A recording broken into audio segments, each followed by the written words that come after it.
কদিন ধরেই ভারত ইস্যুতে বিএনপি আওয়ামী লীগের পাল্টাপাল্টি বক্তব্যে উত্তপ্ত রাজনীতির মাঠ। বিরোধীদের পক্ষ থেকে সরকারের বিরুদ্ধে ভারত নির্ভরতার অভিযোগ তোলা হলেও কড়া বক্তব্যে তার প্রতিবাদ জানিয়ে আসছে ক্ষমতাসীনরা। শনিবার সকালে রাজধানীর বঙ্গবন্ধু অ্যাভিনিউ কেন্দ্রীয় কার্যালয়ে রংপুর বিভাগের নেতাকর্মীদের মতবিনিময় সভায় আওয়ামী লীগ সাধারণ সম্পাদক জানান, সবকিছু হারিয়ে বিএনপি এখন ভারত বিরোধিতায় নেমেছে। দুঃসময়ে ৭১-এ পাশে দাঁড়িয়েছে সেই ভারত বাংলাদেশের নির্বাচন নিয়ে দেশি বিদেশি ষড়যন্ত্রের খেলা, এটা ৭১-এ খেলা চলছিল। তাদের শক্তি কমে গেছে। শক্তি কমে গেলে মুখের বিষ উগ্র হয়ে ওঠে। সব কিছু হারিয়ে বিএনপি এখন ভারত বিরোধিতা নেমেছে। Anti India campaign.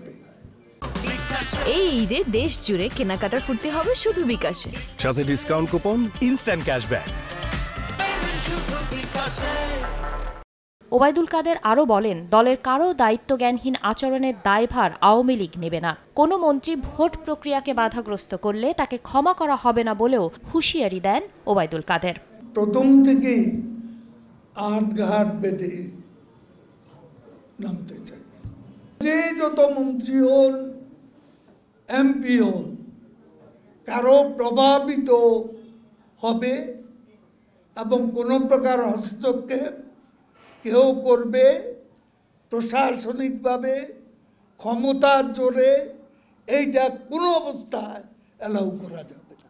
এদিকে কেরানীগঞ্জে এক অনুষ্ঠানে আওয়ামী লীগের সভাপতিমণ্ডলীর সদস্য অ্যাডভোকেট কামরুল ইসলাম এমপি বলেন, বিএনপি কর্মীদের নির্যাতনের অভিযোগ মিথ্যা ও ভিত্তিহীন। দলটি রাজনৈতিক সামাজিক পরিবেশ নষ্ট করতে চায় বলেও মন্তব্য করেন তিনি। মার্কিন যুক্তরাষ্ট্রে পুলিশ পাখির মতো গুলি করে বাংলাদেশের যুবককে হত্যা করছে, সেই দেশের তাবেদাররা ওদের ইঙ্গিতে আজকে ভারতের বিরুদ্ধে কথা বলে, ভারতের পণ্য বর্জনের কথা বলে, আজকে দেশের অর্থনীতির বিরুদ্ধে শয়তানি করে, ষড়যন্ত্র করে।